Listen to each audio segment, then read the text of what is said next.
Welcome to Season 4 of Might in Motion, the podcast that champions motivation, momentum, mindfulness, and might. I'm Mariana Kinney, your host, bringing you conversations with inspiring leaders and innovators who challenge the status quo and push boundaries in their careers and lives. Whether you're here to grow, lead, or ignite your own journey, we're here to keep you moving forward. Let's dive in. I am very excited to bring to you Mark Mears today. He's the founder and chief growth officer for Leaf Growth Ventures. He's also a #1 best-selling author, a keynote speaker, consultant, and visionary business leader. He has had a significant track record of building stakeholder value, driving innovation and profitable growth among world-class, high-profile brands such as PepsiCo, Pizza Hut, McDonald's, Frito-Lay, JCPenney, NBC Universal, and the Cheesecake Factory. Today, Mark serves as founder and chief growth officer for Leaf Growth Ventures, a consulting firm inspiring individuals, teams, and organizations to find purpose in fulfilling their true growth potential while making a positive, lasting difference in the world.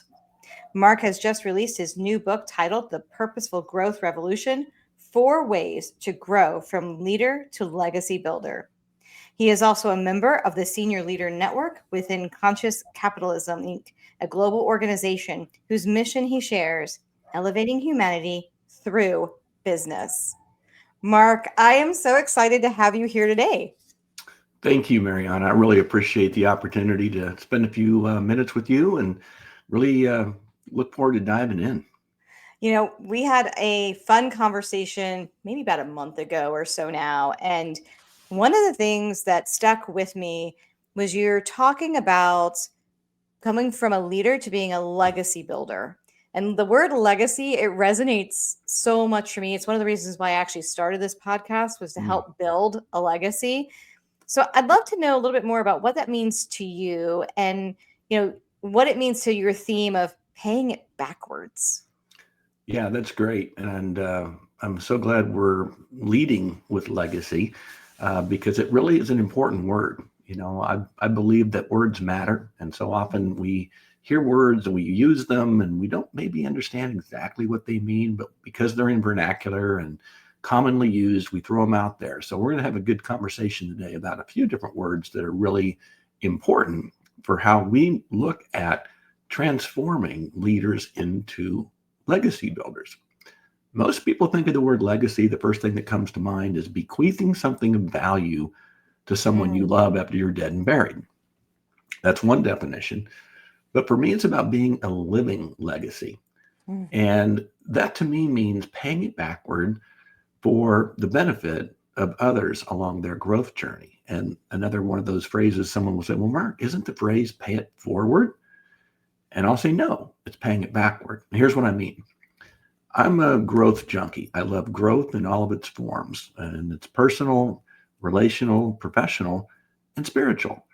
And so I'm also a coffee junkie, and I love to go to Starbucks. And when I go through the drive-through, I intentionally pay for the car behind me. Not a random act of kindness, but an intentional act of kindness. And when I get up to the window, I'll tell the Starbucks team member, hey, I'd love to pay for the car behind me. And I go, oh, it's so nice of you. And I said, just do me one favor. Tell them, God bless you, your debt has been paid. So I'll drive away and I'll say a silent prayer for that person. I don't know them. They don't know me. I have no idea what they're going through in that moment during that day. But I have to believe that they feel valued as a fellow human being in that moment, and that there is something called the law of reciprocity.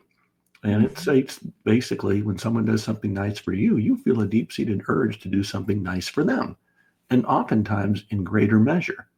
So now imagine that simple, intentional act of kindness may cause a ripple effect, as that car may be feeling motivated to pay for the car behind them, and the car behind them, and the car behind them. I'm told it happens. So the idea of being a living legacy is all about the one common theme among all of us as human beings, right? No matter age, gender, political, religious, sexual orientation or time zone.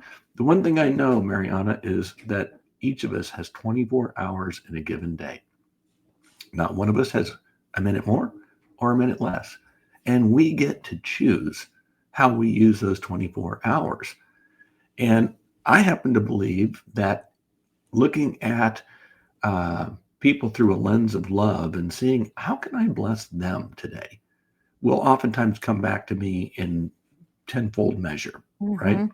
So this idea of paying it backwards and growing from a leader that someone may want to follow to a legacy builder, someone may want to lead like when it's their turn to lead. So as we segue into the workplace, it's difference between being a doer, as we all were when we were young and coming up, which is very functional. I need a job. And if we're a good doer, then often we get promoted to become a manager, right? And anyone who went to business school probably learned a lot about management. Some schools are called schools of management. Yes. And so you manage, projects and timelines and budgets and resources and well, what about people? You can manage people, but that means they'll say, I must obey you.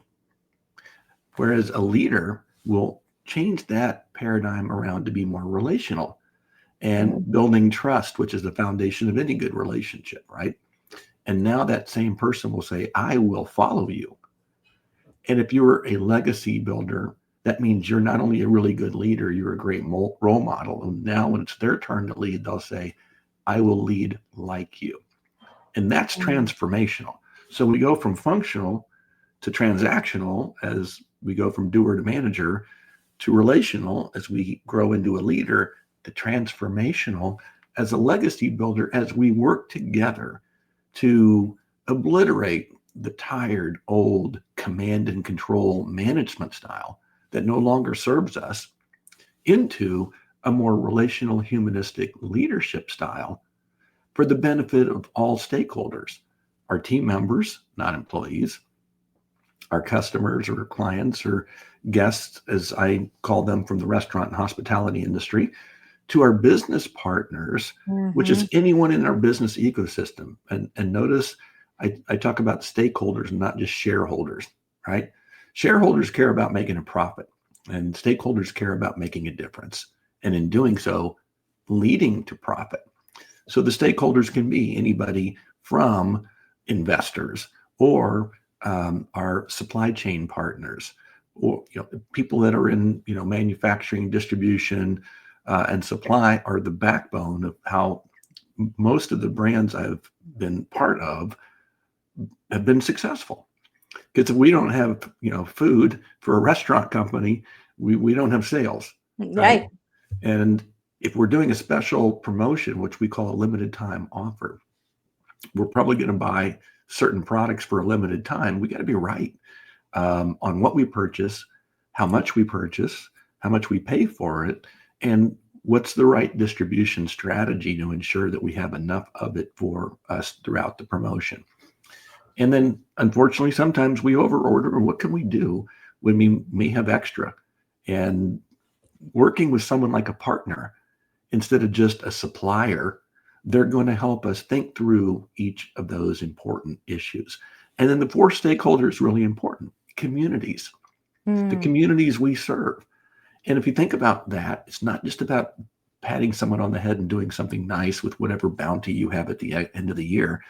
It's about instituting it as part of your business model so that you see that purpose and profit, not or, but purpose and profit. Because I'll give you case study after case study of purposeful companies that are more profitable than those that are not.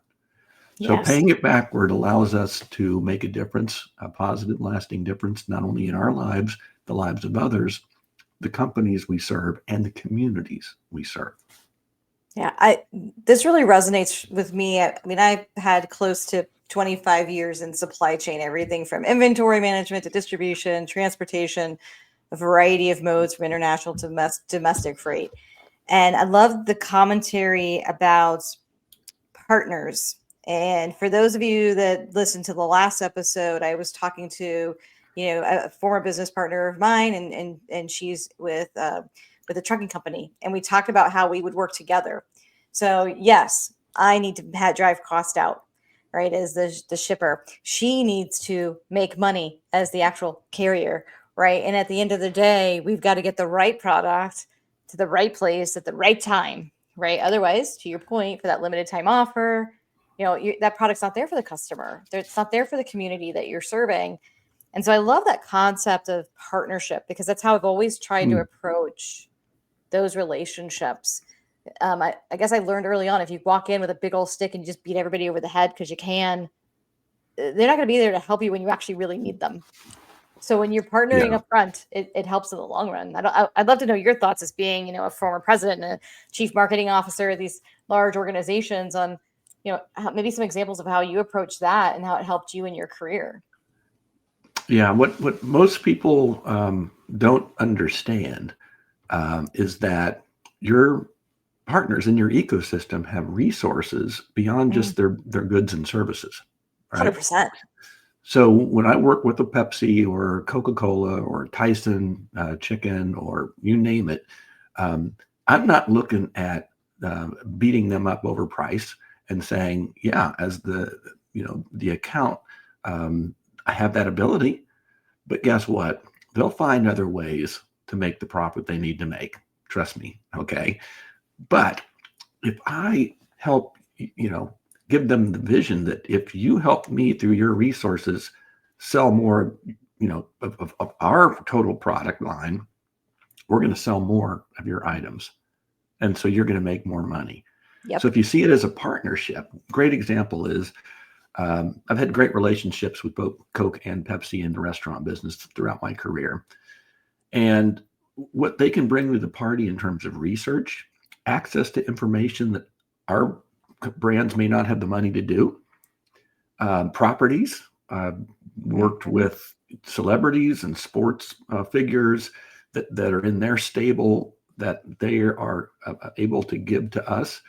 When NASCAR was at its height, I worked with Jeff Gordon when I was the CMO of Blimpie right there in Atlanta, Georgia. Yeah. We couldn't have gotten Jeff Gordon on our own. Okay. But through our work with Pepsi, we were able to do so. Another example is not only being in charge of marketing, but menu development. We'll be able to leverage the test kitchens and the research that you might have from a Tyson, right? And other major suppliers that, they want us to be successful. We want to be successful. And together, we're going to be successful on a measure of 1 + 1 = 3, if not more, when we partner together, when we let them in.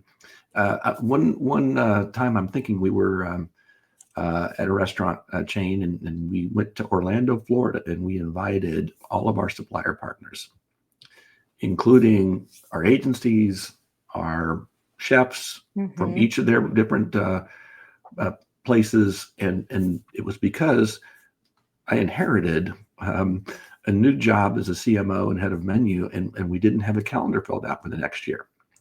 And so we thought, wouldn't it be great if we worked with them to find out what are the trends and how can we craft a calendar and get things tested and then ultimately rolled out by using the collective wisdom and resources of the broader ecosystem. They were going to get paid one way or the other. We were going to get product one way or the other. But how do we bring all that together to where, again, everybody wins? And again, not just our team members, but our guests and our business partners and our communities, because oftentimes we had cause promotional overlays. Like I've worked with No Kid Hungry in my career on several occasions, Feeding America, American Heart Association's Go Red for Women campaign, Children's Miracle Network, National Breast Cancer Foundation, on and on and on and on. And then you get them involved in that. All of a sudden now your impact is more than just our team members in our restaurants, more than just the guests who come, But now they're able to go to their team member base and spread the word through Yeah. their own resources. And all of a sudden, we're raising more awareness. We're raising more money for these wonderful charities and doing good in our community that everybody feels good about. Yeah, I love that. And when you talk about how that 1 + 1 = 3, there's something in my career that just really pops in the mind, and that's crisis, like crisis response. And when you think Yeah. of supply chain, that happens a lot. Mhm. And the biggest one that came to mind for me was when Hurricane Maria and Irma totally took out Puerto Rico and USVI, Mm. right? And I had inherited that business 1 month prior, so I didn't know a ton yet. And the great thing was is I had a team that had built these super strong relationships with the carriers that Mm. allowed us to do some amazing, innovative things to get product literally to people who had nothing, right? Like they had no electricity, they had nothing. Yeah. And be able to do that was really, really cool. But also to see those service providers say, hey, I will give up my jet, because they have that company might have had a jet, right? And it's like, we'll give Yeah. up our jet and we'll load it with MREs Mhm. and hygiene stuff so you can send stuff to your store associates, Yeah. right? I was like, that was so, I mean, it was just really, really cool. That's that power of the 1 + 1 = 3 Yeah. and that sense of community. Yeah. Great example, Mariana. Great example. I'd love to maybe pivot a little bit, to one of your books, The Purposeful Growth Revolution. Got it right here. It's Yeah. awesome.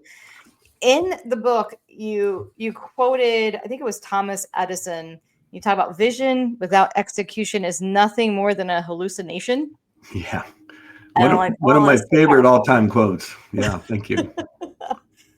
So powerful. And leaders can sometimes really struggle Yeah. with helping their teams take a vision and actually execute the vision. What are maybe some tricks or tips on how people can bridge that gap as they're new leaders, they're learning and maybe learn faster, right? So that they can get their team where they need to be. Yeah. Great insight. I'm glad you brought that up because I don't know how many years I've used that as part of a strategic planning process and emphasizing the importance of both. You have to have vision. You have to have big ideas, right? Mm-hmm. Um, but they have to be executed for them to be able to give you the benefit for what you're looking to accomplish, right? And early in my career at Pizza Hut, we had a senior VP of marketing named David Novak, easily the best leader I've ever worked for. And one of his, you know, strengths was cultivating big ideas. He would say, Mark, big ideas are what drive business. Instead of creeping incrementalism, we need step function change growth. And he had a phrase in meetings. We might be arguing back and forth, and he might say, when it's great, there's no debate. Oh, yeah. And it was like, we're not getting where we need to go. Why don't you guys come, go away and come back and let's talk more about it. And our goal is to make it great. That later became the tagline for Pizza Hut. Pizza Hut making it great for years. So true. And it's a simple, tagline, but it was more than a tagline. It was Yeah. our brand positioning, and it served also as our brand filter. If it's not Mm. great, we don't have time for it, right? And so big ideas drive businesses, but okay, now how do we execute them? Well, that's where alignment comes in. So the counsel would be to form relationship with your peers. So often we get stuck in silos. I'm in charge of marketing. You're in charge of supply chain. Someone's in charge of finance. Someone's in charge of operations or training or human resources or IT, right? Yeah, you are, but you're also an executive and you have to play on a team. And just like, we look at football teams, right? I'm in Kansas City, home of the world champion Kansas City Chiefs, and we have a great coach in Andy Reid and a great quarterback in Patrick Mahomes and some other great players, but you can't pay everybody. So everybody has to play their role regardless of how much they're getting paid or what their title or accolades are, right? Just 52-man rosters, and everybody has to do their job. And in the book, I cite that Bill Belichick, the former coach of the New England Patriots, would say, do your job. And that was his mantra, do your job. So not only do people have to do their job individually, but they have to do it collectively. And so when you cast a vision, you have to, one of David's books was called Bringing People With You, Taking People With You. And it's about taking people with you along the journey. So a great example was another restaurant concept where I was CMO. I came in November one year and learned that we had no marketing calendar, no menu development calendar. And so I got everybody together. This was in Philadelphia. We had an agency downtown, and we went to our ad agency, brought in our promotion agency from Chicago, brought all the marketing team, but also I invited people from every other division, right? Operations, training, finance, supply chain, HR, and even our culinary team. And the brand was SaladWorks, and it's a salad-based fast casual restaurant chain. And we had a positioning line the agency had come up with called Be Original. So with 60 some odd fresh, flavorful ingredients, you can craft a salad as original as you are. So it's tapping into the individuality of all of us and helping to use food as fuel to live our best lives. Very inspirational. But so what are we going to do with that next year in 2 months? And the meeting was on, I want to say, December 3rd. And so we were kind of, getting everybody together and talking about, this new positioning and what we were wanting to accomplish for the next year. And I said, wouldn't it be great if we had a way to package it in some really aspirational way? And people were talking around the table, what would that might look like and this and that. And someone kind of raised their hand and said, hey, why don't we call blank, blank year the year of originality? And I'm like, that's it.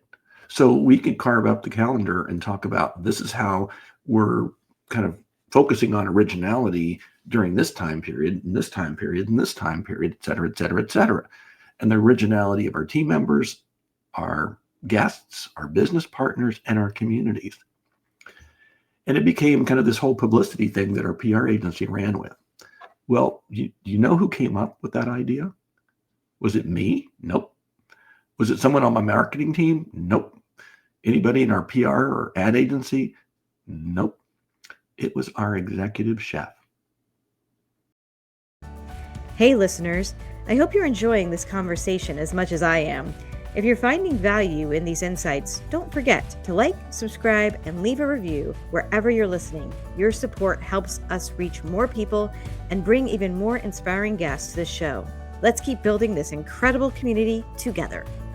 The year of originality. And so all of our press releases talked about SaladWorks, part of the year of originality is now, doing X, Y, and Z. All of our advertising and marketing, all of our internal communications, it was about being original and tapping into that spirit of originality that we all have so that we could use our food as fuel to live our best lives.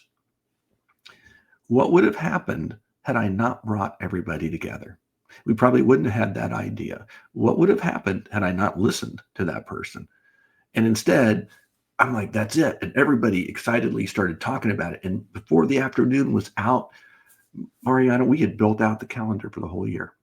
And so now we had to execute it. Because everybody was in there on the ground floor, they heard the vision, they bought into the vision, they became aligned to what their role needed to be to execute. And so we got probably 8 months worth of work done in a month. Oh, and by the way, the holidays were coming up late. So we had some issues with getting menus printed or, POP materials done into the restaurants in time and other marketing materials. But we got it done because we had a proper alignment based on building relationships and treating everybody as a vital member of the team, whether they're the quarterback or the long snapper. Yeah, that's awesome because people think of, you have these visions of a large organization, and your example there is, a large organization moving this big ship, but you can take that same philosophy with your smaller teams. Mm, And I've done that where I'm like, okay, this year is the year of, marketing 101. I lead a transportation team. What the hell are you talking about, marketing 101? Well, we're going to market our team, right? We're going to do everything we can to make us the best, yeah. that every single one of us has huge wins we can put on the scoreboard, and we're going to partner together and say, instead of it's you against your peer, how can you learn from your peer? How can your peer help you elevate up? And it just becomes transformative. So you Yeah. can do that, I think, at any level within an organization, and really drive excitement about where the team is going and how they can continue to innovate. Yeah. And I love that example because what I'm hearing is you established a shared sense of purpose. It doesn't matter what our vocation is. It doesn't matter what industry we're in. We're all in the people business. Until the robots or zombies or ChatGPT takes us away, we're all in the people business. But if we're in the people business, really importantly, we have to be in the feelings business. And here's why that matters. A lot of talk in the news today about DEI and some companies kind of backing away from DEI initiatives. Well, I think that's because they're doing it wrong. And I don't think they really understand the power of diversity as a competitive, leverageable advantage for their firm. And so we had a diverse group of people in that room at SolidWorks, right? And by harnessing the collective wisdom of the crowd, we were able to get at a killer vision that turned into wonderful execution. So you have to have both, right? But when you're in the feelings business and you're talking about DEI, let's just break it down for a second. Diversity gets us in the door, good first step. Equity gives us an equal voice, better yet. Inclusion gets us a seat at the table, hallelujah. But if we don't feel like we belong, then we're likely not going to feel psychologically safe enough to give our very best, right? If that executive chef didn't feel psychologically safe, she never would have said what she said. That's just not in her nature, right? But we created the sense of community. And why I think words matter. A lot of people talk about culture, and it's not a bad word, but again, I think it's one that's often overused and maybe misunderstood. In my mind, a culture may be a place someone feels merely a part of. That's not bad, but a community is a place they feel they belong in.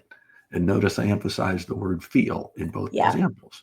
You know Yeah. when you feel like you belong versus if you're just a fly on the wall part of something because you have Right. the same business card as Joe and Bob and Mary. But when you feel like you belong, all of a sudden you're going to feel comfortable saying, hey, I don't know if this is going to go anywhere, but here's an idea, right? Mm-hmm. And it may not go anywhere, but it may spark someone else to say, hey, Mark, that may not be exactly right, but you know what you just said that sparked Mariana to now say, what if we do this or and this? The improv, the Chicago Yes. School of Comedy in Second City wrote a great book about it, but their whole idea of improv was yes and, Mm-hmm. right? So think about it. We're all improving, right? Yes. I mean, if anyone thinks they have everything all figured out, come talk to me because I want to meet you.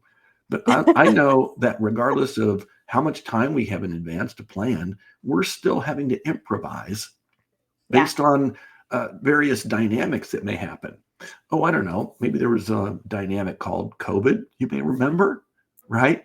Where we learned the word of, that year was pivot, right?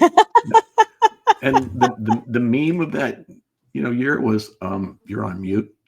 So we Mm-hmm. were all having to improvise, right? And if you think about supply chain, let's say there's a salmonella outbreak for a vegetable Yeah. and you can't bring that in, right? What are you going to do? The recipe calls for that. Okay. You got to improvise. Mm-hmm.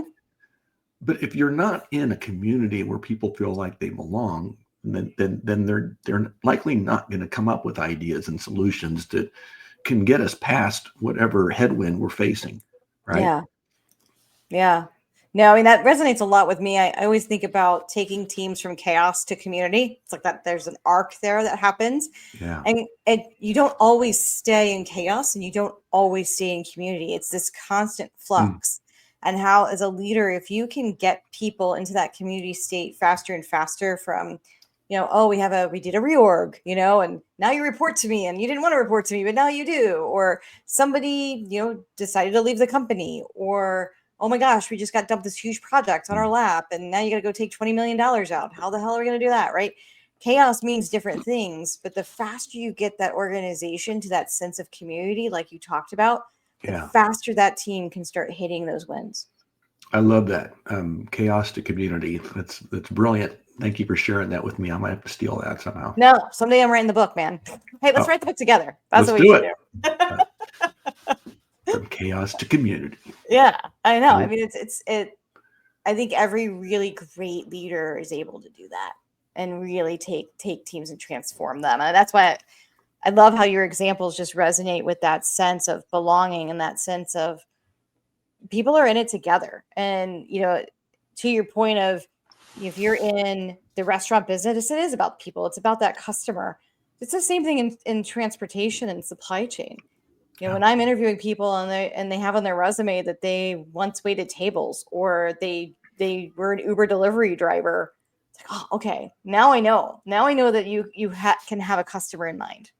Yeah. I mean, because you're tapping into that same sense of empathy that is so Yes. important to be of service. Yes. Okay. So I'm a big fan of servant leadership.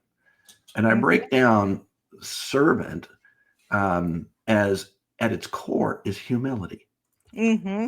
And I wish I'd have said this, but it was a guy named Phil Petrilli. When we worked together, he was head of operations and I was CMO at Noodles and Company in Denver some years back. And he was rallying the operation and training team. And he said, the act of, and I changed it to art, hospitality is one of the most, one person serving another is one of the most noble professions in the history of mankind. And I think all of our jaws dropped and said, oh my gosh. Yeah. You see how words matter? Yes. They give you intentions that lead to actions that end up resulting in feelings. Mm. There were people that, needed to hear that. If you've ever worked in the restaurant business, whether on the floor or in the corporate office, it's not easy. It's very competitive, long hours. And if you're on the floor, it's even harder. I know when I've gone to different concepts and I've gone through training, and I'll come away from a day of training in a restaurant going, how do these people do this every single day? And so Yep. it gives me a sense of empathy and allows me to serve them in a different way as a leader, right? So when you have humility, it means you don't know everything. That means you want to learn and you want to grow. And ultimately, you don't see yourself as better than anybody else. Like I've never in my career said someone works for me. I always say they work with me. Yep. But now I'm actually flipping that around to say, actually, I work for you. Because if I'm a servant leader and I'm trying to build trust, the foundation of any good relationship, you got to know that I've got your back. Yep. And if I do, and you know that, you're going to give more discretionary effort. You're going to do better and higher quality work. You're going to have a stake of ownership in the outcome. And you're likely, like a net promoter score, going to be singing the praises of our organization to others to attract them to want to work there. Right. Yep. And so to me, that's really, really important. And I don't care where you work in the ecosystem. It all still comes down to all of us are in the people business. And if we're in the people business, we have to be in the feeling of business. Yeah. It was the late great, God rest her soul, American poet laureate, Maya Angelou, who famously penned, I've learned that people will forget what you said, people will forget what you did, but people will never forget how you made them feel. 100%. So now if you're trying to solve a problem and you're in some segment of supply chain and people need you to show up for them, you're going to say, you know what, I served some time on your side of the desk and I get it. and I feel for you, and I want to do what I can to serve you. Yeah, it's an amazing thing. Now, I know we're getting close to the end in time, and for those of you that are religious listeners to the show, you know that I have my handy pen, and I'm always writing down notes. So, Mark, here are some of the things that I wrote down that resonated with me from our conversation today that I just would love to recap. We started off and we ended at the same place, which is around words matter and how it can help you build a legacy. And the thought process around the intention of the words leads to action, which leads to feelings. And that when you are creating a living legacy, it's not just when you pass away, it's through those intentional acts of kindness, it's through paying it backward, if you will. You get to choose your legacy. You get to choose how you're spending your time and how you're pouring into people, which then builds trust. And those people then now want to follow you, which is really amazing when you can make that happen. We talked about how there's so many similarities between the food industry, the beverage industry, and supply chain, and how you've got to make sure you're doing the right thing at the right time, you're delivering at the right place with the right price, because that's going to impact what you put on the menu, how you're able to serve your customers for limited time offers, how to deal with emergencies or crisis situations. When you've created that sense of from start to finish community, it really helps with your business model. And you gave several examples about how when you create that relationship with those business partners, they can actually help move everything up, right? From research and development to ideation to innovation. It creates that 1+1=3 scenario. So I thought that was really interesting. And then, we talked about vision and how, leaders can help their team create action towards vision, because you have to have those ideas that are executable. You gave me the quote of when it's great, then there's no debate. Everybody rallies behind that. Then you've got that brand filter mindset. I love that where there's a brand associated with it, and it can drive every decision. So it doesn't matter where you are. If you're the head chef, if you're the sous chef, if you're the supply chain person, if you're the marketing person, when everything is under the same filter, decisions can be made simultaneously to get towards that, which I just think is really, really cool. I love how your example of bringing these cross-functional teams together. And because of that, because there's that theme, there's that brand to be your compass for your vision, really cool ideas happen, and they might come from unlikely sources. When you're creating that environment where people feel safe to share, they know that their voice matters, which is like so important. You're going to get some of the most amazing ideas from the least likely sources. So those are my notes today, Mark. This was like action packed of golden nuggets. Well, thank you, Mariana. I wish, fantastic note taker. I wish I would have sat next to you in school. You wouldn't be able to read a lick of it, just so you know. But the one thing I wanted to say to wrap up this idea of this more purposeful, relational and humanistic leadership style is the new book I'm working on, which is all about putting the human back in human resources. And I say to do so, all we need is love. And that stands for listen, observe, value, and empower. And stay tuned for more on that. Oh, I love it. I cannot wait for that to come out. It's going to be amazing. And if people are really intrigued by you, if they're interested in connecting with you, it's the best place to go to your website, markamears.com, or to connect with you on LinkedIn. What's probably the best way for people to connect? Both. Yes, and. I love it. If you go to the website, there you'll find a purposeful growth self-assessment. It takes about 5 or 6 minutes for you to fill out online. And when you're done, I will then send you an email with a customized PDF report with your scores and what I call seeds for growth that'll help you along your growth journey. And it's built around the 4 key sections of the book, The Purposeful Growth Revolution. So it can kind of give you a benchmark as to where you are currently along your journey and intersecting purpose in both your life and your work. Nice. And then I invite you to link in with me, follow me, I'll follow you. Let's get connected because, I want to learn from you. I want to keep this conversation going. And you can subscribe to my LinkedIn newsletter if you're interested in this content to learn more. And I look forward to, continuing the conversation. Instead of this being a one and done podcast, let's build a relationship where we can learn from each other. I love it. And all the links will be in the show notes as well. So for those of you listening, you can always click there. This was amazing conversation, Mark. I really appreciate you joining and sharing your message to the Might in Motion community. I love it. Might in motion. To me, it's like faith in action, right? As someone who's also a spiritual person. Yeah. And that's a wonderful brand name and just so visual and so visceral and powerful. I love it. I'm just so honored to be a small part of your community. And thank you so much for inviting me to join you today. Thank you for tuning in to this episode of Might in Motion. Remember, every step forward counts, and the power to create momentum starts with you. If you enjoyed today's conversation, please subscribe, share, and leave us a review. It makes a huge difference. Until next time, stay inspired, stay mindful, and keep moving with might.